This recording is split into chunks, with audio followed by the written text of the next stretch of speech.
Hello guys, നമസ്കാരം. ഇവിടെ ഉണ്ട്. ഇനിയിപ്പോൾ ഇത് കയറിയിരുന്ന് ആംഗിളൊക്കെ റെഡിയാക്കി ഇരിക്കേണ്ടി വരും അല്ലേ? അല്ലാതെ വീഡിയോ ചെയ്യാൻ പറ്റൂല അല്ലേ? അങ്ങനെയൊന്നുമില്ല കേട്ടോ. നമുക്ക് ആംഗിളും പിന്നെ മറ്റേ സാധനം സെറ്റപ്പാക്കലും അങ്ങനത്തെ പരിപാടികളൊന്നുമില്ല. നേരെ നമുക്ക് വീഡിയോയിലേക്ക് കിടക്കാം. അപ്പോൾ എല്ലാ മാന്യ പ്രേക്ഷകർക്കും നമ്മളെ പുതിയൊരു വീഡിയോയിലേക്ക് ഹൃദ്യംഗമായ സ്വാഗതം. അപ്പോൾ നമ്മൾ ഇന്നത്തെ പരിപാടി മറ്റൊന്നുമല്ല, നമ്മൾ Q&A ഇതിന് മുമ്പ് ഇട്ടായിരുന്നു. അപ്പോൾ അത് പാർട്ട് 1 എന്നുള്ള രീതിയിലിട്ടത്. അതിന് ശേഷം നമുക്ക് കുറച്ചധികം ചോദ്യങ്ങൾ വന്നത് കൊണ്ട് നമ്മൾ ഒരു സെക്കൻഡ് പാർട്ട് ഇടാമെന്ന് വിചാരിച്ചു. അപ്പോൾ ഇന്ന് നമ്മൾ അങ്ങനെ കുറച്ച് കാര്യങ്ങളെക്കുറിച്ചാണ് സംസാരിക്കാൻ വേണ്ടി പോകുന്നത്. അപ്പോൾ നമുക്ക് 1 by 1 ആയിട്ട് ആ ക്വസ്റ്റ്യനിലേക്ക് കടക്കാം. ആ ക്വസ്റ്റ്യനിലേക്ക് കടക്കുന്നതിൻ്റെ മുമ്പ് എനിക്ക് കുറച്ച് കാര്യങ്ങൾ നിങ്ങൾക്ക് കാണിച്ചു തരാണ്ട് അത് ജസ്റ്റ് ഒന്ന് കണ്ടുനോക്കി പോരെ. എന്നിട്ട് നമുക്ക് നേരെ Q&Aയിലേക്ക് കടക്കട്ടോ. അപ്പോൾ ഗൈസ്, ഞാൻ നിങ്ങൾക്കൊരു പ്രൊഡക്റ്റ് ഇൻട്രൊഡ്യൂസ് ചെയ്യാൻ വേണ്ടിയിട്ട് വന്നതാണ്. അഗാറോ എന്ന് പറഞ്ഞ ബ്രാൻഡിൻ്റെ ഇലക്ട്രിക് കാലസ് റിമൂവറാണ് കേട്ടോ. ഇത് വാട്ടർ പ്രൂഫാണ്.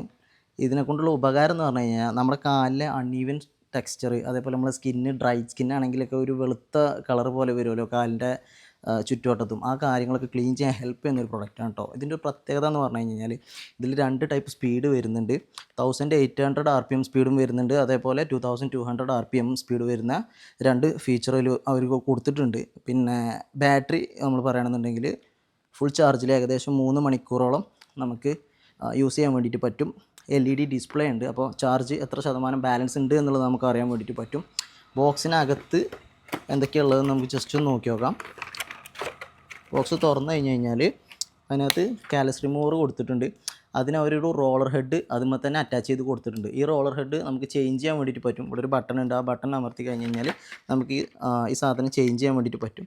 എന്നിട്ട് വേറെ 2 റോളർ ഹെഡും കൂടി അവർ പ്രൊവൈഡ് ചെയ്യുന്നുണ്ട്. ഈ റോളർ ഹെഡിൻ്റെ പ്രത്യേകത എന്ന് പറഞ്ഞു കഴിഞ്ഞാൽ നമ്മളെ കാലിൻ്റെ ടെക്സ്ചർ അനുസരിച്ച് അതിൻ്റെ കോർണസിന് മാറ്റമുണ്ട്. ഇത് നല്ല കട്ടിയുള്ള കോർണസ് കൂടിയ ഒരു റോളർ ഹെഡ് ഉണ്ട്, ഒരു സോഫ്റ്റ് ആയിട്ടുള്ള റോളർ ഹെഡ് ഉണ്ട്, പിന്നെ ഒരു റെഗുലർ റോളർ ഹെഡും ഉണ്ട്. അപ്പോൾ നമ്മൾ സ്കിൻ ടൈപ്പ് അനുസരിച്ച് നമുക്ക് ആ സാധനം ചേഞ്ച് ചെയ്ത് യൂസ് ചെയ്യാം. പിന്നെ അവർ പ്രൊവൈഡ് ചെയ്യുന്നത് ഒരു ചാർജിങ് കേബിൾ, പിന്നെ ഒരു ബ്രഷ്. അത് റോളർ ഹെഡ് ക്ലീൻ ചെയ്യാൻ വേണ്ടിയിട്ടുള്ള ബ്രഷാണ്. അപ്പോൾ നമുക്ക് ജസ്റ്റ് ഒന്ന് ക്ലീൻ ചെയ്തിട്ട് ബിഫോർ ആൻഡ് ആഫ്റ്റർ റിസൾട്ട് നിങ്ങൾക്ക് ജസ്റ്റ് ഒന്ന് കാണിച്ചു തരാം.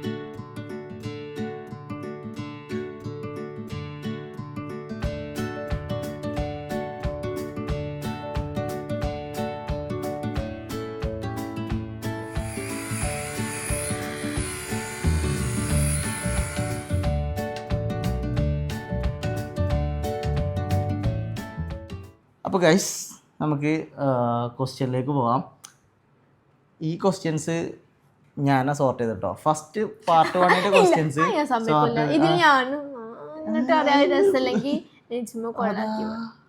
അങ്ങനെയൊന്നുമില്ല. നമ്മൾ ഒരു ചോദിക്കുന്ന ക്വസ്റ്റ്യൻസിന് മറുപടി കൊടുക്കുക എന്നുള്ളതാണ്. അപ്പോൾ നിങ്ങൾ ചോദിച്ച ഒരുവിധം ക്വസ്റ്റ്യൻസ് നമ്മൾ പാർട്ട് 1 ആൻസർ ചെയ്തു. ഇനി നമുക്ക് സെക്കൻഡ് പാർട്ടിലേക്ക് പോകാം. ഇതിൽ കുറച്ച് ഇൻട്രസ്റ്റിംഗ് ക്വസ്റ്റ്യൻസ് ഉണ്ട്. ഞാൻ കുറച്ചും കൂടി ഇൻട്രസ്റ്റിംഗ് ആയിട്ടുള്ള സാധനങ്ങൾ നോക്കിയിട്ട് സോർട്ട് ചെയ്തിട്ടുണ്ട്. അപ്പോൾ ഏതായാലും നിജ്മ ക്വസ്റ്റ്യൻസ് വായിക്കുന്നിട്ട് ഞങ്ങൾ മ്യൂച്വലി ആൻസർ പറയട്ടോ.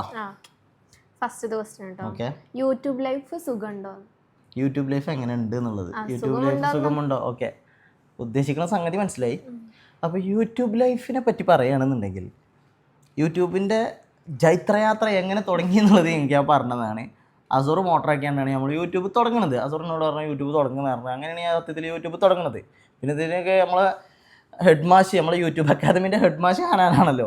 അപ്പോൾ ഹനാൻ്റെ ഇതവിടെ ഉണ്ട്. ഹനാൻ നമ്മളെ ഹെഡ് മാഷ്, നമ്മളൊരു യൂട്യൂബ് അക്കാദമിയാണ്. വെറുതെ സ്കൂൾ ഒന്നുമല്ല, കാര്യമായിട്ട് ഇതൊന്നുമില്ല. എന്നാലും ഒന്നിങ്ങനെ പറയാം. എന്താ പറയുക, യൂട്യൂബ് ലൈഫ് ഇപ്പോൾ പോണ അവസ്ഥ, യൂട്യൂബ് തുടങ്ങാൻ റീസൺ ഞാൻ പറഞ്ഞു അസൂറാണ്. യൂട്യൂബ് ഇപ്പോൾ പോണൊരവസ്ഥ എന്ന് പറഞ്ഞു കഴിഞ്ഞാൽ, ആദ്യം ഞാൻ കാനഡയിൽ നിന്നാണ് ഫസ്റ്റ് വീഡിയോസും കാര്യങ്ങളും ഇട്ടത്.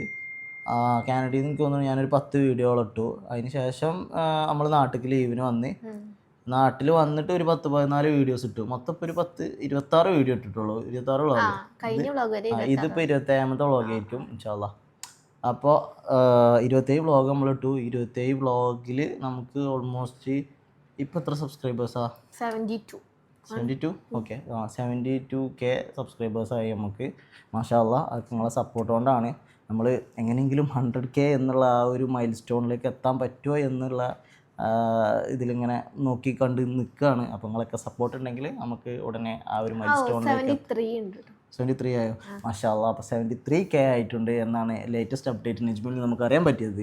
അപ്പോൾ എന്തായാലും നമ്മൾ എങ്ങനെയെങ്കിലും ഒരു 100K റേഞ്ചിലേക്ക് എത്താൻ പറ്റുമോ എന്നുള്ള ഒരു ശ്രമത്തിലാണ് ഇപ്പോൾ ഉള്ളത്. നിങ്ങളൊക്കെ കൂടി സഹായിച്ചാൽ എന്തായാലും നമുക്ക് എത്താൻ പറ്റും. ഇത് നമ്മളെല്ലാവരും കൂട്ടായ പ്രയത്നത്തിൻ്റെ ഫലമായിട്ട് നമ്മൾ എങ്ങനെയെങ്കിലും 100K ആക്കണം എന്നുള്ള ഒരു സ്വപ്ന സാക്ഷാത്കാരത്തിൻ്റെ വക്കത്താണ് നമ്മളിപ്പോൾ ഉള്ളത്. ഇനി എത്ര 100-73 വർഷം എത്ര എന്താ പറയും 27. അപ്പം ഇനി 27,000-ഓളം ആളുകൾ നമുക്ക് സബ്സ്ക്രൈബേഴ്സ് ആയിട്ട് കിട്ടിയാലാണ് നമ്മൾ എന്താവുക. ഇവളൊക്കെ വെറുതെ ഫുൾ A+ കിട്ടിയാട്ടാ ഉള്ള കാര്യം വരാം കണ്ടോ. 27 എത്ര 100-73 വർഷം എത്രയൊക്കെ അറിയില്ല ഇങ്ങനെ നിൽക്കുക. അപ്പോൾ ഗായ്സ് യൂട്യൂബ് ഇപ്പോൾ പോണ അവസ്ഥ അതാണ് നമ്മൾ ചോദ്യം. യൂട്യൂബ് പോണ അവസ്ഥ എന്ന് പറഞ്ഞു കഴിഞ്ഞാൽ വലിയ കുഴപ്പമില്ലാതെ ഇങ്ങനെ പോകുന്നുണ്ട്. നമുക്ക് എന്താ വെച്ചാൽ പല സൈഡിൽ നിന്നും പല രീതിയിലുള്ള കമൻറ്റ്സ് വരുന്നുണ്ട്. അത് സ്വാഭാവികമാണ്. നമ്മൾ മനുഷ്യന്മാരാണ്, മനുഷ്യ സഹജമായ കാര്യങ്ങളുണ്ടാവും. പല ഭാഗത്തുനിന്നും പല രീതിയിലായിരിക്കും അഭിപ്രായങ്ങൾ. കാരണം പല സ്വഭാവക്കാരായിട്ടുള്ള മനുഷ്യന്മാരാണ് നമ്മൾ ചുറ്റുള്ളത്. സപ്പോർട്ട് ചെയ്യുന്ന ആൾക്കാരുണ്ടാവും, ചെറിയ വിയോജിപ്പുള്ള ആളുകളുണ്ടാവും. നമ്മളെന്താ വെച്ചാൽ നമ്മൾ ചെയ്യുന്ന കാര്യം നമ്മൾ വൃത്തിക്ക് ചെയ്തു പോകുക എന്നുള്ളതാണ്. നമ്മൾ ആൾക്കാർക്കൊരു എന്താ പറയുക മോശം എന്ന് പറയുന്ന രീതിയിൽ ഒരു സാധനം കൊടുക്കാതെ നമ്മൾ നല്ല രീതിയിൽ കണ്ടന്റ് ഇട്ട് പോകുക എന്നുള്ളതാണ്. നമ്മൾ ആൾക്കാർ അയ്യേ എന്ന് പറയുന്ന രീതിയിലൊരു കണ്ടന്റ് നമ്മൾ ഇട്ടതായിട്ട് നമ്മൾ അറിവില്ല അല്ലല്ലോ. നമ്മൾ നല്ല രീതിയിൽ മാന്യമായിട്ടാണ് വീഡിയോസ് ഇട്ട് പോകുന്നത്. ഇനി ഇൻഷാ അല്ലാഹ് അങ്ങനെ മുന്നോട്ട് പോകണം എന്നുള്ളതാണ് നമ്മൾ ആഗ്രഹിക്കുന്നതും. അപ്പോൾ നിങ്ങളൊക്കെ സപ്പോർട്ടാണ്. യൂട്യൂബ് എന്ന് പറയുന്നത് സത്യത്തിൽ സബ്സ്ക്രൈബേഴ്സിൻ്റെ സപ്പോർട്ടാണ്. സബ്സ്ക്രൈബേഴ്സ് അടിച്ചു താത്തണം എന്ന് കരുതി കഴിഞ്ഞു വെടിയുമ്പോൾ നമ്മൾ നിങ്ങളൊരു സപ്പോർട്ടിനോട് മാത്രമാണ് കാര്യങ്ങളൊക്കെ ഇങ്ങനെ ചെയ്തു പോകുന്നത്. ആ ഒരു സപ്പോർട്ടിന് എന്നും നിങ്ങളോട് നന്ദി ഉണ്ടാവും. അതിന് ഉള്ള ബെനിഫിറ്റ്സും നമ്മൾ ഇൻഷാ അല്ലാഹ് സബ്സ്ക്രൈബേഴ്സിൻ്റെയൊക്കെ എത്തിക്കും എന്നുള്ളതാണ് ഇപ്പം നമുക്ക് പറയാനുള്ളത്. യൂട്യൂബ് ജേണി ഞാൻ പറഞ്ഞില്ല ഒരു മിക്സഡ് സാധനമാണ്. ഹാപ്പി ഫീലിങ്സ് ഉണ്ട്, എന്നാൽ ചില സമയത്ത് നമുക്ക് ചില കമൻസും അല്ലെങ്കിൽ കാണുമ്പോൾ നമുക്ക് സ്വാഭാവികമായിട്ട് ദുഃഖവും കാര്യങ്ങളും ഉണ്ടാവും. അത് പിന്നെ എല്ലാം നമ്മൾ ഗ്രാസ്പ് ചെയ്യാൻ നിന്ന് കഴിഞ്ഞാൽ എല്ലാത്തിനും നമ്മൾ ചെവി കൊടുക്കാൻ നിന്ന് കഴിഞ്ഞാൽ ചിലപ്പോൾ നമുക്ക് ചെയ്ത് മുന്നോട്ട് പോകാൻ പറ്റിക്കൊള്ളുന്നുണ്ടാവില്ല. അപ്പോൾ ഇങ്ങനെയാണ് ഇപ്പോൾ നമ്മൾ പോയിക്കൊണ്ടിരിക്കുന്നത്. യൂട്യൂബിൻ്റെ കാര്യത്തിനെ പറ്റി അതാണ് പറയാനുള്ളത്. 100Kൻ്റെ കാര്യം മറക്കല്ലോ. ഇനി രണ്ടാമത്തെ ക്വസ്റ്റ്യൻ കേട്ടോ. ഹനാൻ്റെ ഗ്യാങ്ങിൽ എങ്ങനെ എത്തി? ഹനാൻ്റെ ഗ്യാങ്ങിൽ എങ്ങനെ എത്തി എന്ന് പറയാൻ ഇതിപ്പോൾ ഹനാൻ്റെ ഗ്യാങ് എന്നൊന്നും പറയാൻ പറ്റില്ല. ഒന്നാമത്തെ കാര്യം അങ്ങനെ ഒരു ഗ്യാങ് രൂപപ്പെടാനുള്ള കാരണം തന്നെ ഞങ്ങളൊക്കെയാണ്. ഇത് ഹനാൻ ഒറ്റടിക്ക് ഹനാനായിട്ട് ഉണ്ടാക്കി കൊണ്ടുവന്ന ഗ്യാങ്ങല്ല. അപ്പോൾ അത് മനസ്സിലാക്കണം. ഞങ്ങൾ കുറച്ച് സുഹൃത്തുക്കൾ എല്ലാവരും കൂടെ കൂടിയപ്പോൾ അതൊരു ഗ്യാങ് ജനങ്ങൾ ഇട്ടതാണ് തോന്നുന്നത്. അങ്ങനെ ഒരു ഗ്യാങ് നമ്മളങ്ങനെ ഒരു ഗ്യാങ് എന്നുള്ളൊരു സാധനമൊന്നും എസ്റ്റാബ്ലിഷ് ചെയ്തിട്ടില്ല. നമുക്ക് കുറച്ച് കൂട്ടുകാരുണ്ടാവില്ലേ, നമ്മളെ കൂട്ടുകെട്ട് അത് ജനങ്ങൾ എപ്പോഴോ അതിനെ ഒരു ഗ്യാങ് ആക്കിയിട്ട് അങ്ങോട്ട് കണ്ടു എന്നുള്ളതാണ് അതിൻ്റെ സംഗതി. ഹനാനായിട്ട് എനിക്കുള്ള കണക്ഷൻ എന്ന് പറഞ്ഞു കഴിഞ്ഞാൽ ഹനാനിൻ്റെ ജൂനിയർ അത് ഞാൻ പറഞ്ഞിരുന്നു കഴിഞ്ഞ ഇൻ്റർവ്യൂവിലാണ് പറഞ്ഞത്. നമ്മൾ ഗ്യാൻഡിൽ പറഞ്ഞിട്ടില്ല. ഹനാനുമായിട്ട് ഞാനെങ്ങനെ ബന്ധം എന്ന് വെച്ച് കഴിഞ്ഞാൽ ഹനാനിൻ്റെ ജൂനിയർ ആയിരുന്നു. ഞാൻ ഹൈസ്കൂളിൽ പഠിക്കുന്ന സമയത്ത് ഞാൻ നിലമ്പൂർ മാനവേദൻ സ്കൂളിലാണ് പഠിച്ചത്. ഞാൻ 10th പഠിക്കുമ്പോൾ ഹനാൻ 8th അങ്ങോട്ട് വന്നു. അപ്പോൾ ഞാൻ അന്ന് കുറച്ച് പന്തളിപ്പിരാന്തനായിരുന്നു. ഫുട്ബോൾ മലപ്പുറത്താണല്ലോ. അപ്പോൾ ആ ഒരു റീസൺ കൊണ്ട് മാത്രമാണ് ഞാൻ നിലമ്പൂർ സ്കൂളിൽ പോയത് കേട്ടോ. വണ്ടൂരുള്ള ഞാൻ നിലമ്പൂർ സ്കൂളിൽ പോകാൻ കാരണം ഫുട്ബോൾ കൊണ്ടാണ്. കാരണം വണ്ടൂരിൽ നിന്ന് നിലമ്പൂരിലേക്ക് ഏകദേശം 10-12 കിലോമീറ്റർ ഉണ്ട്. ആ ദൂരം താണ്ടിങ്ങാണ്ടാണ് ഞാൻ സ്കൂളിൽ പോയിരുന്നത്. അത് വലിയൊരു സംഭവം നല്ല അറിയാം. പക്ഷേ ഫുട്ബോളിനോടുള്ളൊരു കമ്പം കൊണ്ടാണ് നമ്മൾ ആ ദൂരം പോയത്. കാരണം നമ്മളെ നാട്ടിൽ നല്ല സ്കൂളുകൾ ഉണ്ടായിരുന്നു. പക്ഷെ അവിടെ നല്ല കോച്ചും കാര്യങ്ങളൊക്കെ ഉണ്ട് എന്ന് പറഞ്ഞിട്ടാണ് നമ്മൾ അങ്ങോട്ട് പോയത്. അങ്ങനെ ഫുട്ബോളാണ് സത്യത്തിൽ എന്നെ ഹനാനി യുണൈറ്റ് ചെയ്തതെന്ന് വേണമെങ്കിൽ പറയാം. കാരണം ഹനാനും ഫുട്ബോൾ കളിക്കണം എന്നുള്ള മൈൻഡോട് കൂടിയാണ് നിലമ്പൂർ മാനവേദൻ സ്കൂൾ വന്നത്. കൂറ്റന്മാരുള്ള ഹന ഓന് 8ാം ക്ലാസ് പഠിക്കുന്നു, ഞാൻ 10 പഠിക്കുന്നു. ഞാനപ്പോൾ ടീമിൽ കളിക്കുന്നുണ്ട്. ആ സമയത്താണ് ഹനാൻ വരുന്നത്. അങ്ങനെ ഞങ്ങൾ ക്യാമ്പിങ് ഉണ്ടാവില്ല, പല ഏജിലുള്ള കാറ്റഗറിയിൽ ക്യാമ്പിങ് നടക്കല്ലേ. ആ സമയത്ത് കണ്ടും സംസാരിച്ചൊക്കെയാണ് ഞങ്ങളെ ഈ സുഹൃത്ത് ബന്ധം വളർന്നു വന്നത്. പക്ഷെ അതിൻ്റെ ഒരു വേര് കിടക്കുന്നത് നിലമ്പൂർ മാനവേദനും ഫുട്ബോളും ആണ് എന്നുള്ളതാണ് എൻ്റെ ഒരു സംഗതി. അടുത്ത ക്വസ്റ്റ്യന് കല്യാണ ദിവസം ടെൻഷൻ ഉണ്ടേനോ? ഇത് നമ്മൾ രണ്ടാളെ ആൻസർ ചെയ്യേണ്ട ക്വസ്റ്റ്യൻ കേട്ടോ. എന്നെ സംബന്ധിച്ച് കല്യാണ ദിവസം എങ്ങനെ ഉണ്ടായിരുന്നു? നല്ല ടെൻഷൻ ഉണ്ടായിരുന്നു. ഇത് എനിക്കറിയില്ല കേട്ടോ. നമ്മൾ പേഴ്സണലായിട്ട് ചോദിക്കുക. അതായത് ആ കല്യാണ ദിവസം എന്തായിരിക്കും ഞാൻ എപ്പോഴും ചിന്തിച്ചിട്ടുണ്ട്. കാരണം ഈ പെൺകുട്ടികളെ സംബന്ധിച്ച് നമ്മളെ സൈഡിൽ ഈ കണ്ണൂർ സൈഡിലൊക്കെ എന്താണ് ഹസ്ബൻഡ് പെണ്ണിൻ്റെ വീട്ടിലേക്ക് പോവുക. ഇത് പെണ്ണ് അത്രയും കാലം ഓലെ വളർത്തി വലുതാക്കിയ ഉമ്മാനെയും ഇപ്പാനെയും ഓരോ സഹോദരങ്ങളെയും സഹോദരിമാരെയൊക്കെ ഇട്ടിട്ട് ഓരോ വീട്ടിൽ നിന്ന് ഒരു പരിചയമോ ഇല്ലാത്ത ഒരാളെ വീട്ടിലേക്ക് കയറി ചെല്ലാണ്. ഇനി ആ കുട്ടി ജീവിക്കാനുള്ളത് ആ ഒരു ചെക്കൻ്റെ ഒപ്പം ആ ചെക്കൻ്റെ വീട്ടിൽ ഒരു മുൻപരിചയമല്ല, ഓലെ സ്വഭാവം എങ്ങനെയാണെന്ന് അറിയില്ല, ആ ചെക്കൻ എങ്ങനെയാണെന്നില്ലാതെ അറിയില്ല, ആ ചെക്കൻ്റെ വീട്ടുകാരെങ്ങനെയാണെന്നില്ലൊന്നും അറിയാതെയാണ് എല്ലാ കുട്ടികളും എന്ന് പറഞ്ഞു കഴിഞ്ഞാൽ അറേഞ്ച്ഡ് മാരേജ് ഒരു വിധം. ഈ ലവ് മാരേജ് കുറേയൊക്കെ ചിലപ്പോൾ അറിയണ്ടാവും, ചെക്കൻ എന്താന്നുള്ളതൊക്കെ അറിയണ്ടാവുമല്ലോ കുറേയൊക്കെ. ഞാൻ പറയാം, നമ്മളത് ഒരു അറേഞ്ച്ഡ് മാരേജ് ആയിരുന്നല്ലോ. അപ്പോൾ ആ ഒരു പെർസ്പെക്റ്റീവിൽ ഞാൻ ചോദിക്കുകയാണ്, എൻ്റെ ഒരു മൈൻഡ് സെറ്റ് അന്ന് എന്തിനു സത്യത്തിൽ കല്യാണത്തിൻ്റെ ദിവസം അപ്പൊ എനിക്ക് എങ്ങനെയാണ് ഉള്ളിൽ സമയം പറഞ്ഞിട്ട് ഞാൻ എൻ്റെ ഉമ്മാന്റെ വീട്ടിൽ കൂടി ഒറ്റ പോയി നിൽക്കലില്ല. ഞാനിപ്പോ ഇങ്ങോട്ട് വരുമ്പോ എനിക്ക് ടെൻഷൻ ഉണ്ടാവില്ല. അപ്പൊ ഞാൻ ഉമ്മാന്റെ വീട്ടിലും കൂടി ഒറ്റക്ക് പോയി നിൽക്കാത്ത ആളാണ്. അത്രയും ഇമ്മാന്റെ ഇപ്പാനെയും കൂടാതെ സ്വന്തം വീട്ടിൽ നിന്നിരുന്ന ഒരാളാണ്. ഒറ്റയടിക്കാണ് എൻ്റെ അടുത്തേക്ക് വരുന്നത്. കല്യാണം ഉണ്ടാക്കുന്ന പറഞ്ഞപ്പോ അമ്മോനൊക്കെ ഉമ്മനെ ചീത്തറിഞ്ഞു, ഈ വെറുതെ കല്യാണം ഉണ്ടാക്കാണ്, ഓള് അങ്ങോട്ട് തിരിച്ചു തന്നെ വരും എന്നൊക്കെ പറഞ്ഞു. അത്രയും ഈ വീടായിട്ട് അറ്റാച്ച്ഡ് ആയിരുന്നു അല്ലേ? അപ്പോ ആ അറ്റാച്ച്മെന്റ് പെട്ടെന്ന് ഡിറ്റാച്ച് ചെയ്തിട്ട് അന്നെ ഞാൻ ഈ വീട്ടിൽ കൊണ്ടുവന്ന് അറ്റാച്ച് ചെയ്തപ്പോൾ എനിക്ക് ഇപ്പൊ എന്താണ് അതിനെക്കുറിച്ച് പറയട്ടെ, എനിക്കിവിടെ വേറെ വീട്ടിൽ ചെന്ന പോലെ തോന്നിയിട്ടൊന്നുമില്ല. മാഷാ അല്ലാഹ്, ഇതെന്റെ വിജയം, എന്റെ വീട്ടുകാരുടെ വിജയം. അല്ലോട്ടോ, എല്ലാവരും നല്ലൊരു അടിപൊളിയാണ്.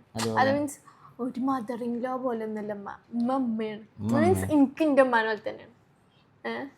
ഗായ്സ്, ഇതിൽ കൂടുതൽ ആസ് എ ഹസ്ബൻഡ് എല്ലാ ഭർത്താക്കന്മാരും ആഗ്രഹിക്കുന്ന ഒരു സംഗതി അല്ല. പെൺകുട്ടിയൊക്കെ പൊതുവേ ഉണ്ടാകും, നമ്മളെ മദറിംഗ് ലോ അങ്ങനെയൊക്കെ ഇങ്ങനെയൊക്കെ ചൂട് അങ്ങോട്ടോട്ട് ഇങ്ങോട്ടോട്ട് നമ്മളൊരു വേലക്ക് അങ്ങനെയൊക്കെ തോന്നും. പക്ഷെ എനിക്കും വരുന്നതിന് മുമ്പ് അങ്ങനെയൊക്കെ തന്നെയാണ്.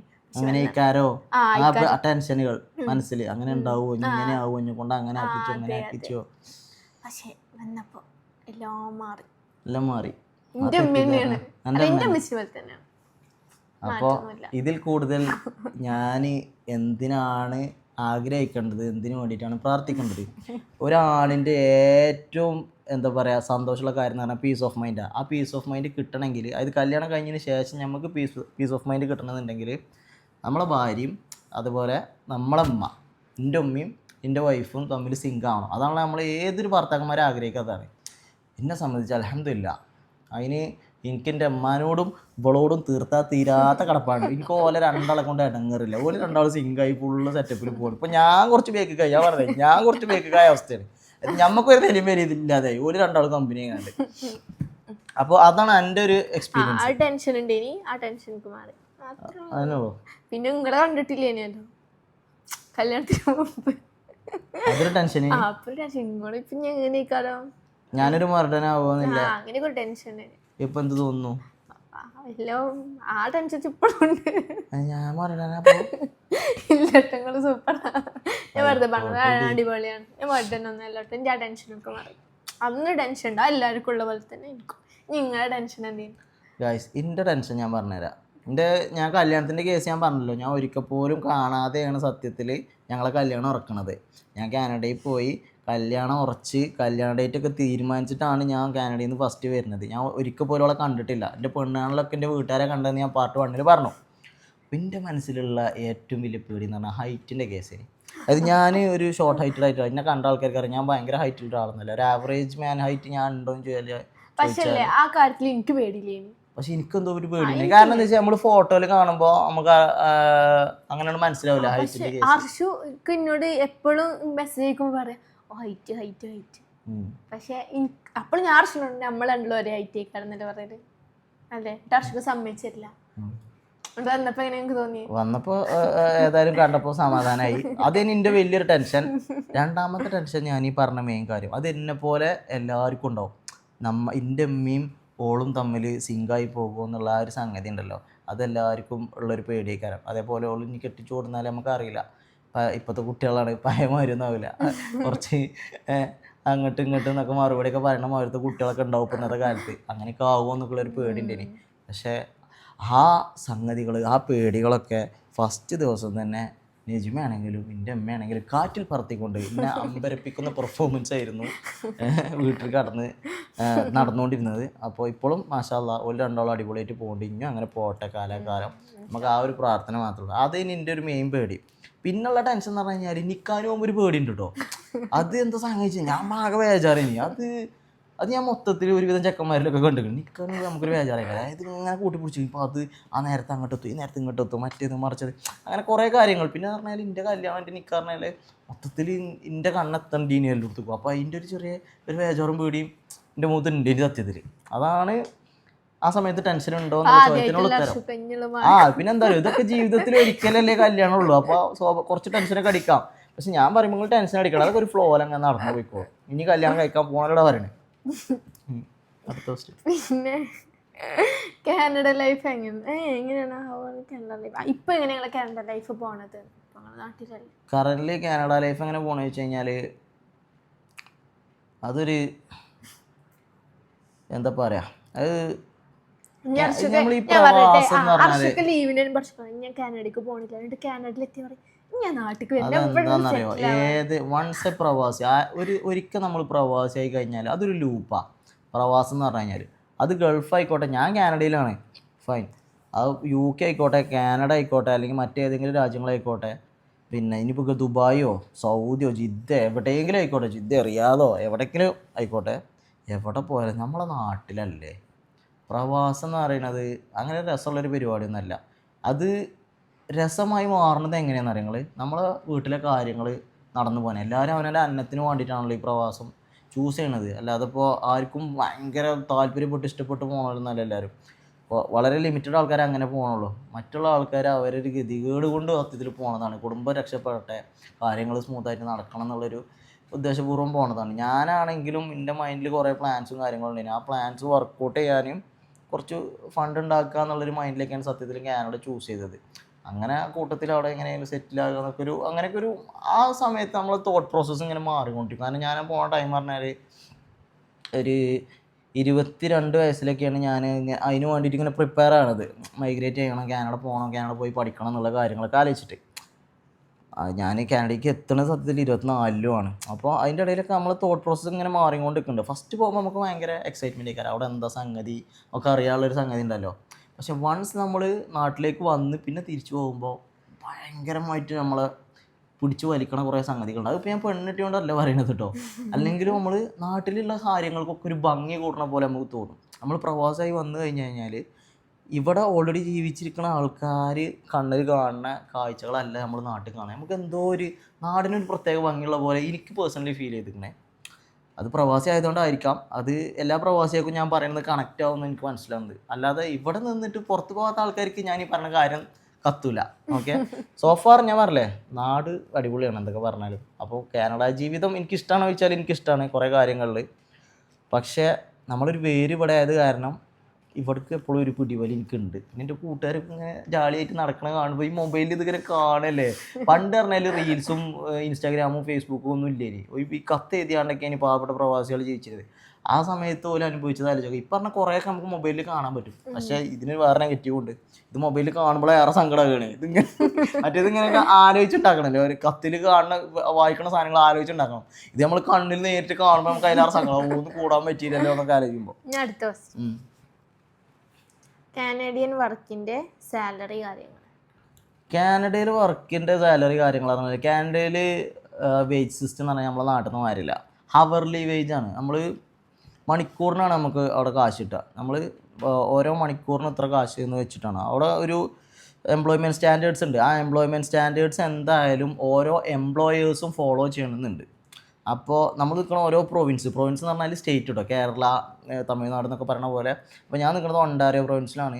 അപ്പോൾ എല്ലാ പ്രൊവിൻസിലും അവിടുത്തെ ഗവൺമെൻറ് ഫിക്സ് ചെയ്ത ഒരു മിനിമം വേജ് ഉണ്ടാവും. ആ മിനിമം വേജ് ജോലിക്ക് കൊടുത്തിരിക്കണം എന്നാണ്. ആ മിനിമം വേജിൽ താഴെ ഒരിക്കലും നിങ്ങൾക്ക് ഒരു എംപ്ലോയിനെ ഹയർ ചെയ്യാൻ പറ്റില്ല. പിന്നെ ആ എംപ്ലോയ്മെൻറ്റ് സ്റ്റാൻഡേർഡ്സിൻ്റെ അണ്ടറിൽ വരുന്ന ഒരുപാട് കാര്യങ്ങളുണ്ട് അങ്ങനെ. അപ്പോൾ വേജിൻ്റെ കാര്യം ഞാൻ പറഞ്ഞില്ലേ, ഇപ്പോൾ ഒണ്ടാരിയോയിൽ എനിക്ക് തോന്നുന്നത് മിനിമം വേജ് $17.55 അങ്ങനെ എന്തോ ആണ് തോന്നുന്നു. ഇപ്പോഴത്തെ 17-18. എൻ്റെ വേജ് അങ്ങനെയല്ല, എൻ്റെ കുറച്ചൊക്കെ മേലെയാണ്. എത്രയെന്നുള്ള എക്സാക്റ്റ് ഞാൻ പറഞ്ഞു. ആണുങ്ങളോട് വേജ് ഒന്നും അങ്ങനെ ചോദിക്കാൻ പാടില്ല. ഞാൻ പിന്നെ ഞാൻ ഓക്ക് പോലും എൻ്റെ വേജ് അറിയില്ല. അതാണ് അതിൻ്റെ സംഗതി. അത് നമ്മളങ്ങനെ ഡിസ്ക്ലോസ് ചെയ്യുന്ന സംഗതി അല്ല. അത് ഈ പെണ്ണുങ്ങളോട് ഏജ് ചോദിക്കാൻ പാടില്ല, അതേമാതിരി ആണുങ്ങളോട് സാലറി ചോദിക്കാൻ പാടില്ല പറഞ്ഞിട്ടില്ലേ. അതൊക്കെ അത്രേ ഉള്ളൂ. ഞാൻ പിന്നെ അവിടുത്തെ ഒരു വെയിറ്റ് സിസ്റ്റം ഞങ്ങൾക്ക് പറഞ്ഞു തന്നതാണ്. പിന്നെ എന്ന് പറഞ്ഞു കഴിഞ്ഞാൽ അവിടെ 1 മണിക്കൂറിന് ഒന്നും നിങ്ങൾക്ക് ജോലിക്ക് ആളെ വിളിക്കാൻ പറ്റില്ല. നിങ്ങളിപ്പോൾ എന്തെങ്കിലും ഒരു ജോലിക്ക് ആളെ വിളിക്കുകയാണെങ്കിൽ മിനിമം അയാൾക്ക് 3 മണിക്കൂറിനോ 4 മണിക്കൂറിൻ്റെ ഒറ്റ ശമ്പളം കൊടുക്കണം എന്നാണ്. എനിക്ക് 4 ഹവേഴ്സിൻ്റെ ശമ്പളം. ഇപ്പോൾ 1 മണിക്കൂറിൻ്റെ പണിക്ക് നിങ്ങൾ വിളിച്ചാൽ പോലും മിനിമം അയാൾക്ക് 4 മണിക്കൂറിൻ്റെ ശമ്പളം കൊടുക്കണം. അതുപോലെ തന്നെ ഒരു ദിവസം വേതനം തെറ്റിച്ച് കൊടുത്തു കഴിഞ്ഞാൽ അവിടെ bi weekly pay system. Bi weekly എന്ന് പറഞ്ഞു കഴിഞ്ഞാൽ ഒരു മാസത്തിൽ നിങ്ങൾക്ക് 2 പേച്ചൊക്കെ കിട്ടും. അതായത് 2 ആഴ്ച കൂടുമ്പോഴാണ് പേച്ചൊക്കെ കിട്ടുക. അതിൽ ഒരു ദിവസം മാറിക്കഴിഞ്ഞാൽ അതിന് റെട്രോ പേ എന്ന് പറഞ്ഞിട്ട് വേറെ കാശ് കൊടുക്കുകയൊക്കെ വേണം. അങ്ങനെ കുറേ എംപ്ലോയീസിനെ പ്രൊട്ടക്റ്റ് ചെയ്യാൻ ഒരുപാട് സ്റ്റാൻഡേർഡ്സ് ഉള്ള ഒരു രാജ്യമാണ് കാനഡ. പിന്നെ അടുത്ത ക്വസ്റ്റ്യൻ, എവിടെ സെറ്റിൽ ആവാനാണ് പ്ലാൻ? അതൊരു ബിഗ് ക്വസ്റ്റ്യൻ ആണ്. അതിനിപ്പോൾ സത്യത്തിൽ എൻ്റെ അടുത്തൊരു ആൻസർ ഇല്ല. എനിക്ക് കാനഡ സെറ്റിൽ ആവണം എന്നുള്ളൊരു ഉദ്ദേശം ഉണ്ടായിരുന്നു ഒരു ടൈമിൽ. പക്ഷെ ഇപ്പോൾ എനിക്ക് നാട്ടിൽ ഓപ്പർച്യൂണിറ്റീസ് ഉണ്ട്. അത് എക്സ്പ്ലോർ ചെയ്താൽ, അതായത് നാട്ടിൽ നമുക്ക് എന്തെങ്കിലും ചെയ്ത് നിൽക്കാൻ പറ്റുന്നുണ്ടെങ്കിൽ അതാണല്ലോ നമുക്ക് ഏറ്റവും ഇഷ്ടമുള്ള കാര്യം. അപ്പോൾ എനിക്കും തന്നെ ഇപ്പോൾ എന്തെങ്കിലും ഒരു കാര്യം ചെയ്യണം എന്നുള്ള എനിക്ക് കുറച്ച് പ്ലാൻസ് ഒക്കെ ഉണ്ട് മനസ്സിൽ. അപ്പോൾ എങ്ങനെയെങ്കിലുമൊക്കെ അത് വർക്കൗട്ട് ചെയ്തെടുക്കാൻ പറ്റുകയാണെന്നുണ്ടെങ്കിൽ പക്ഷെ അത് നാട്ടിൽ തന്നെ നോക്കും. കാനഡ നമ്മൾ അതിൻ്റെ കൂടെ പാരലായിട്ട് കൊണ്ടുപോകാനുള്ളൊരു ശ്രമം കൂടി ചെയ്യും. കമന്റ് ഓൺ അനൂസ് ഉപ്പ ആൻഡ് ഉമ്മ. അനുവിൻ്റെ ഉമ്മാനിപ്പനെ പറ്റിയോ? ഒരു 1.5 മുതലാളാണ് രണ്ടാളും. എന്താ പറയുക, ഒരു വ്യത്യസ്തം. നമ്മൾ ടീച്ചേഴ്സ് എന്ന് പറയുമ്പോൾ നമ്മളെ മനസ്സിൽ വരുന്ന ഒരു സ്റ്റീരിയോ ടൈപ്പ് സംഗതി ഉണ്ട്. അത് ഇവർക്കില്ല. ഇവർ ഭയങ്കര ഡിഫറെൻ്റ് ആണ്. ഭയങ്കര ആക്റ്റീവ് ആൻഡ് എനർജറ്റിക് ആയിട്ടുള്ള 2 ആൾക്കാർ, എല്ലാത്തിലും ആക്റ്റീവായിട്ട് നിൽക്കുന്ന 2 ആൾക്കാർ. ആ ഒരു സംഗതി കൊണ്ട് തന്നെയാണ് അനാനാണെങ്കിലും ആ വീട്ടിലാണെങ്കിലും നിങ്ങളൊരു പ്രത്യേക വൈബ് വീഡിയോയിൽ കാണുന്നത്. ഇപ്പോൾ ഇമ്മി ഇപ്പിൻ്റെ ഉള്ള എന്ന് കഴിഞ്ഞാൽ നമുക്ക് സ്വാഭാവികമായിട്ട് ആ ഒരു വൈബ് കിട്ടില്ല. ഒരു 2 ആളും ഭയങ്കര ആക്റ്റീവ്, എനിക്ക് ഭയങ്കരമായിട്ട് ഇഷ്ടപ്പെട്ട 2 ആൾക്കാരാണ് അനുവിൻ്റെ ഇമ്മി ഇപ്പിയും. ഓക്കെ, നെക്സ്റ്റ്, എന്തുകൊണ്ടാണ് ഉപ്പാനെ ആപ്പാപ്പ എന്ന് വിളിക്കുന്നത്? അത് നിങ്ങൾ ശ്രദ്ധിച്ചില്ല? ഞാൻ അതിന്റെ കാരണം അർച്ചൊക്കെ തന്നെയാണ്. ആപ്പാപ്പ വിളിക്കണം നിങ്ങളല്ലേ ഫസ്റ്റ് വിളിച്ചു തുടങ്ങി? ഞാനല്ല. അതിന്റെ സംഗതി എന്താ വെച്ച് കഴിഞ്ഞാലേ, നമ്മൾ ഈ പണ്ട് ഞാനൊക്കെ കുട്ടിയേക്കുന്ന സമയത്ത് ഞാൻ തറവാട്ടിലാണ് നിൽക്കുന്നത്. തറവാട് വീട്ടിലാണ്. അപ്പോൾ തറവാട് വീട്ടിൽ എന്ന് പറഞ്ഞാൽ ഉപ്പാൻ്റെ ജ്യേഷ്ഠൻ്റെ മക്കളൊക്കെ ഉണ്ട്, മൂത്താപ്പാൻ്റെ കുട്ടികൾ. നമ്മളെ മലപ്പുറം ഭാഷ പറഞ്ഞാൽ മൂത്താപ്പാൻ്റെ കുട്ടികൾ. അപ്പോൾ ഈ മൂത്താപ്പാൻ്റെ കുട്ടികളെ സംബന്ധിച്ച് എൻ്റെ ഉപ്പ ആരാണ്? ആപ്പാപ്പയാണ്. ഉപ്പാൻ്റെ അനിയനെ ആപ്പാപ്പാന്ന് വിളിക്കുക അപ്പുറത്ത്. അപ്പോൾ ഇവർ വിളിക്കണമെന്നാണ് ഞാൻ കേൾക്കുന്നത്. കാരണം മൂത്താപ്പാൻ്റെ മക്കൾ എന്ന് പറയുമ്പോൾ ഇതിനെക്കാട്ടിലും കുറച്ചുകൂടി പ്രായമുള്ള ആൾക്കാരായിരിക്കും വരിക. അപ്പോൾ ഊര് വിളിക്കണത് കേട്ടിട്ടാണ് ഞാൻ കുട്ടിയായി വളരുന്നത് ആ തറവാട് വീട്ടിൽ. അപ്പോൾ ഞാനും ആപ്പാപ്പാന്ന് വിളിക്കൽ തുടങ്ങി. ഇന്നെ കണ്ടാണ്ട് എൻ്റെ അനിയന്മാരും ആപ്പാപ്പാന്ന് വിളിക്കൽ തുടങ്ങി. അങ്ങനെ എല്ലാവരും ആപ്പാപ്പാന്ന് വിളിക്കൽ തുടങ്ങി. ഇവളടക്കം ആപ്പാപ്പ വിളിച്ചു തുടങ്ങി. എൻ്റെ ഉപ്പാക്ക് സത്യം പറയാം, ഉപ്പാന്നല്ലേ വിളിയാക്കാനൊരു ഭാഗ്യം കിട്ടിയിട്ടില്ല. സ്വന്തം കുട്ടികളടുത്ത് പോലും ഉപ്പാന്ന് വിളിയാക്കാനൊരു ഭാഗ്യം എൻ്റെ ഉപ്പ കിട്ടിയിട്ടില്ല. എല്ലാവരും ആപ്പാപ്പ വിളിച്ചു തുടങ്ങി. പിന്നെ നിഹാൽക്ക തൊപ്പിയുടെ ഗാങ്ങിലേക്ക് പോകുന്നുണ്ടോ? അത് എന്താണ്, അതിപ്പോ ആ തൊപ്പിന്റെ ഒരു വീഡിയോയിലൊക്കെ വന്നിരുന്നു. ഞാൻ എന്തോ ഷോർട്സ് എന്താ കണ്ടിന്. അതിന്റെ ഒരു സംഗതി പറഞ്ഞു കഴിഞ്ഞാല് അത് വെറുതെ ചോദിച്ചത്, എന്തോ പറഞ്ഞെന്തോ ആണ്. അല്ലാതെ നിങ്ങൾക്ക് തോന്നുന്നുണ്ടോ ഞാൻ എൻ്റെ അടുത്ത് നിന്ന് തൊപ്പിന്റെ അടുത്തേക്ക് പോകുന്ന നിങ്ങൾക്ക് തോന്നുന്നുണ്ടോ? ഞാൻ നമ്മൾ ചെറുക്കനല്ലേ. പിന്നെ അടുത്ത ക്വസ്റ്റ്യൻ, RCB കപ്പടിച്ച ആടുമന്തി എപ്പോഴാണ്? അത് പറഞ്ഞപ്പോൾ അതിപ്പോൾ എന്തെങ്കിലും കൂടി നമ്മൾ ഡിസ്കഷനിൽ ഇട്ടിട്ടോ കേട്ടോ. RCB കപ്പടിച്ച ആടുമന്തി നമ്മൾ ഉടനെ സെറ്റാക്കുന്നുണ്ട്. ഒന്ന് കൊച്ചി പോയി വരാണ്ട്. കൊച്ചി പോയി വന്ന ഉടനെ നമ്മൾ ആടുമന്തി സെറ്റാക്കുന്നതായിരിക്കും. പിന്നെ നെക്സ്റ്റ് ക്വസ്റ്റ്യൻ, നാട്ടിലാണോ കാനഡയിലാണോ നിൽക്കാൻ ഇഷ്ടം? അതിൻ്റെ ഒരു റീസൺ ഞാൻ നേരത്തെ തന്നെ പറഞ്ഞില്ലേ. നാട്ടിൽ എനിക്കിഷ്ടമാണ്, പക്ഷെ ഈ സമയത്ത് ശരിക്കും കാനഡയിൽ നിൽക്കണം. ഇത് സമ്മർ ടൈമാണ്. സമ്മർ ടൈം കാനഡ ഭയങ്കര അടിപൊളിയാണ്. പറ്റുകയാണെങ്കിൽ വിൻ്റർ സ്കിപ്പ് ചെയ്താണ്ട് വിൻ്റർ സമയത്ത്, അതായത് ഒരു നവംബർ എൻഡ് തൊട്ടിട്ട് ഒരു മാർച്ച് ലാസ്റ്റ് വരെ അല്ലെങ്കിൽ ഒരു ഏപ്രിൽ മിഡ് വരെയൊക്കെ നാട്ടിൽ നിൽക്കുക. അതാകുമ്പോൾ എന്താ വെച്ചാൽ അവിടുത്തെ കട്ട മഞ്ഞ് ഒഴിവാക്കാം. പിന്നെ ഇപ്പം നല്ല അടിപൊളി ക്ലൈമറ്റ് കാരണം കാനഡയിൽ നല്ല ചൂടും. പക്ഷേ ആൾക്കാരൊന്ന് ആക്റ്റീവ് ആവുന്ന ടൈമാണ്. സമ്മറിൽ ഒരുപാട് ആക്ടിവിറ്റീസും കുറേ സിറ്റി ആണെങ്കിലും മൊത്തത്തിൽ ഓണാവും, ആൾക്കാർ ഓണായിക്കാരം. അപ്പോൾ സമ്മറിൽ എനിക്ക് കാനഡയും വിൻ്ററിൽ എനിക്ക് കാനഡയിലത്തെ വിൻ്റർ ടൈമിൽ നാട്ടിൽ നിൽക്കാനാണ് എനിക്ക് താല്പര്യം. പിന്നെ ലാസ്റ്റ് ക്വസ്റ്റ്യൻ കേട്ടോ, 22-25 വയസ്സിൽ അനുഭവിച്ച കഷ്ടപ്പാടിനെ പറ്റി ഒന്ന് പറയാമോ?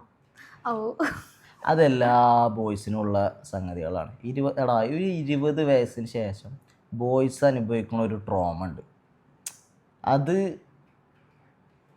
ഗേൾസിൻ്റേതായിട്ടുള്ള ട്രോമാസ് ഉണ്ടാവും. പക്ഷെ എങ്കിൽ കൂടി ബോയ്സിൻ്റെ ട്രോമ അത് ഞാൻ പോയതുകൊണ്ട് ചിലപ്പോൾ എനിക്കത് ഭയങ്കര എക്സാജറേറ്റ് ചെയ്ത് പറയാൻ പറ്റുണ്ടാവും ചിലപ്പോൾ. പക്ഷേ ഇത് എക്സാജറേറ്റ് ചെയ്യല്ല, നമ്മൾ അനുഭവിച്ച കാര്യങ്ങളും ആ ഒരു നമ്മളിപ്പോൾ ഭയങ്കരമായൊരു തോട്ട് പ്രോസസ്സ് കൂടെ കടന്നു പോവുക. അതായത് ഒരുപാട് ടെൻഷനുകൾ, ഫാമിലി, കരിയർ, ഫ്യൂച്ചർ പ്ലാൻ, പൈസ, ഇതെല്ലാം കൂടി ആലോചിച്ചിട്ട് നമ്മൾ ഇങ്ങോട്ടൊരു വല്ലാത്ത അവസ്ഥയിലെത്തും. പക്ഷെ എനിക്ക് നിങ്ങളോട് പറയാനുള്ളത് എന്താ വെച്ചാൽ, നിങ്ങൾക്ക് എന്തെങ്കിലും ഒരു പാഷൻ ഉണ്ടെന്നുണ്ടെങ്കിൽ, എന്തെങ്കിലും ഒരു പെർട്ടിക്കുലർ ഫീൽഡിൽ നിങ്ങൾക്കൊരു ഇൻട്രസ്റ്റ്, എന്തെങ്കിലും ഒരു ചെറിയ ഇൻട്രസ്റ്റ് കണ്ടു കഴിഞ്ഞാൽ ആ ഇൻട്രസ്റ്റിനെ നിങ്ങൾ വലുതാക്കി എടുക്കുക. നിങ്ങൾ നിൽക്കുന്ന മേഖലയിൽ മാക്സിമം നിങ്ങൾ എന്ത് ചെയ്യുക, എക്സൽ ചെയ്യാൻ വേണ്ടിയിട്ട് നോക്കുക. ഡെയിലി നിങ്ങൾ നിൽക്കുന്നത് IT സെക്ടറിലാണെങ്കിൽ ആ IT സെക്ടറിൽ എന്താണ് പുതിയത് വരുന്നത് എന്നുള്ളത് നിങ്ങൾ അപ്ഡേറ്റഡ് ആയിക്കൊണ്ടിരിക്കുക. നിങ്ങളെ നോളജ് വർദ്ധിപ്പിക്കുക. അതിൽ നിങ്ങൾക്ക് എന്ത് ചെയ്യാൻ പറ്റും എന്നുള്ളത് ആ ഒരു സംഗതി നിങ്ങൾ ലിവറേജ് ചെയ്തിട്ട് അതിനെങ്ങനെയെങ്കിലും നിങ്ങൾ മാർക്കറ്റ് ചെയ്തിട്ടോ എങ്ങനെയെങ്കിലും നിങ്ങൾ അതിനെ ഒരു മോണിറ്റൈസേഷൻ ചെയ്യാൻ വേണ്ടിയിട്ട് നോക്കുക. ആ ഒരു സാധനത്ത് നിങ്ങളെ ഇൻട്രസ്റ്റ് നിന്ന് നിങ്ങൾക്ക് മണി ഏൺ ചെയ്യാനുള്ള ഒരു സംവിധാനം ഉണ്ടോ എന്നുള്ളത് നിങ്ങൾ ചിന്തിച്ചെടുത്തിട്ട് ആ ഒരു സ്കില്ല് ഡെവലപ്പ് ചെയ്തെടുക്കുക എന്നുള്ളത് എനിക്ക് പറയാനുള്ളത്. ഒരുപാട് സംഗതികൾ വരും. നമ്മൾ എന്താ ഇപ്പോൾ പറയാൻ, എനിക്കറിയാം ആ അവസ്ഥ എനിക്കറിയാം. കാരണം ഞാനാണെങ്കിലും എൻ്റെ 22 വയസ്സിൻ്റെ ഇടയിലൊക്കെ ഞാൻ കുറേ കാര്യങ്ങൾ ചെയ്തു നോക്കിയാണ്. എറണാകുളത്ത് പോയി വർക്കിന് പോയതും അതല്ലാതെ കുറേ നാട്ടിൽ കുറേ പരിപാടികൾ നോക്കിനി, അതൊക്കെ പാളി പോയിട്ടുള്ളൂ. അതൊക്കെ എന്താ വെച്ചാൽ പാഠങ്ങളാണ്. നമ്മളെ എല്ലാത്തുനിന്നും എന്തെങ്കിലുമൊക്കെ നമുക്ക് ലെസൺസ് കിട്ടും. ആ ലെസൺസ് നമ്മൾ എടുക്കുക, അതിൽ ഒഴിവാക്കേണ്ട കാര്യങ്ങൾ ഒഴിവാക്കിയിട്ട് അടുത്തൊരു പരിപാടി ചെയ്യാൻ ഇറങ്ങുമ്പോൾ ആ സംഗതികൾ ഒഴിവാക്കിയിട്ടുണ്ടെന്ന് ഉറപ്പ് വരുത്തുക. പിന്നെ എന്താ പറയുക, ബുദ്ധിമുട്ടുകളുണ്ടാവും, പക്ഷേ നമ്മൾ കഷ്ടപ്പെടാൻ റെഡിയാണെങ്കിൽ എന്തെങ്കിലും കാലൊക്കെ റെഡിയാവും. നമ്മളൊക്കെ ഇപ്പോഴും കഷ്ടപ്പാടിൽ തന്നെയാണ്. നിങ്ങൾക്ക് കാണുമ്പോൾ തോന്നുന്നു എന്തോ സെറ്റപ്പിലാണ്, എന്ത് സെറ്റപ്പ് ഒന്നുമില്ല, നമ്മൾ സാധാരണക്കാരാണ്. ഇപ്പോഴും ഡെയിലി ബ്രെഡിന് വേണ്ടിയുള്ള ഓട്ടത്തിലാണ്. അപ്പോൾ ഇൻഷാ അല്ലാഹ് എന്തെങ്കിലുമൊക്കെ പ്ലാനിൻ്റെ പിന്നാലെ ആണെങ്കിൽ നിങ്ങൾ ആ പ്ലാനുമ്പോൾ സ്റ്റിക്ക് ഓൺ ചെയ്യുക. ഒറ്റയടിക്ക് നിങ്ങളെ പ്ലാനൊന്നും ഡ്രോപ്പ് ചെയ്യാതിരിക്കുക. നമ്മളൊരു ശ്രമം നടത്തി വെക്കുക. ശ്രമം നടത്തിയിട്ട് നടന്നിട്ടില്ലെങ്കിൽ ഓക്കെ, അതല്ലാതെ നമ്മൾ ഒരു എഫേർട്ട് ഇടാതെ 0 എഫേർട്ടിൽ കാര്യങ്ങളൊക്കെ നമ്മളെ കജ്ജിക്ക് വരും എന്ന് കരുതി കഴിഞ്ഞ് കഴിഞ്ഞാൽ നടക്കില്ല. ചിലവിലുണ്ട് കുറച്ചോ എനിക്കൊന്നും നടക്കണില്ല. അത് നമ്മളെന്തെങ്കിലും ഒരു എഫേർട്ട് ഇട്ട് കൊടുത്താലല്ലേ ഇത് വരുള്ളൂ. സ്വിച്ച് വയ്ക്കാൻ വരാൻ നമ്മളൊരു അമ്പാനിൻ്റെ ഒന്നും മക്കളല്ല, പാവങ്ങളാണ്. അപ്പോൾ സാധാരണക്കാരാണ്, മിഡിൽ ക്ലാസ് ആണെന്നുണ്ടെങ്കിൽ നമ്മൾ കുറച്ച് ഇടേണ്ട കുറച്ച് എഫേർട്ട് ഉണ്ട്. ആ എഫേർട്ട് ഇട്ട് നോക്കുക, രക്ഷപ്പെടുകയായിക്കാരം. പഠിച്ചോണ്ടല്ലോ, പഠിച്ചോനോട് പറയാം, കേൾക്കും. എന്നാ പറയാനുണ്ട്, അത്ര ക്വസ്റ്റ്യൻസാണ് നമ്മൾ സോർട്ട് ചെയ്തത്. അപ്പോൾ ഈ ഒരു കുഞ്ഞു Q&A സെഷൻ നമ്മളിവിടെ അവസാനിപ്പിക്കുകയാണ്. നിങ്ങൾക്ക് ഇഷ്ടപ്പെട്ടെങ്കിൽ നിങ്ങൾ തീർച്ചയായിട്ടും ലൈക്ക് ചെയ്യുക, കമൻറ്റ് ചെയ്യുക, സബ്സ്ക്രൈബൊക്കെ ചെയ്യുക. എല്ലാവരും നമ്മളെ വീഡിയോസ് തുടർന്ന് കാണണം എന്ന് നമ്മൾ റിക്വസ്റ്റ് ചെയ്യുകയാണ്. എല്ലാവരോടും സ്നേഹം മാത്രം. ഞാൻ നേരത്തെ പറഞ്ഞ പോലെ നമ്മളെ ചാനലിൽ നിങ്ങളെല്ലാവരും വിചാരിച്ചു കഴിഞ്ഞാൽ ഇവിടേക്ക് എത്തിച്ചാൽ 100K ആ ഒരു മൈൽ സ്റ്റോൺ എത്തിക്കാൻ നിങ്ങളെല്ലാവരും ഹെൽപ്പ് ചെയ്യുമെന്നുള്ള പ്രതീക്ഷയോട് കൂടിയിട്ട് നമുക്ക് അടുത്ത വീഡിയോയിൽ കാണാം. അതുവരെ എല്ലാവരോടും ബൈ.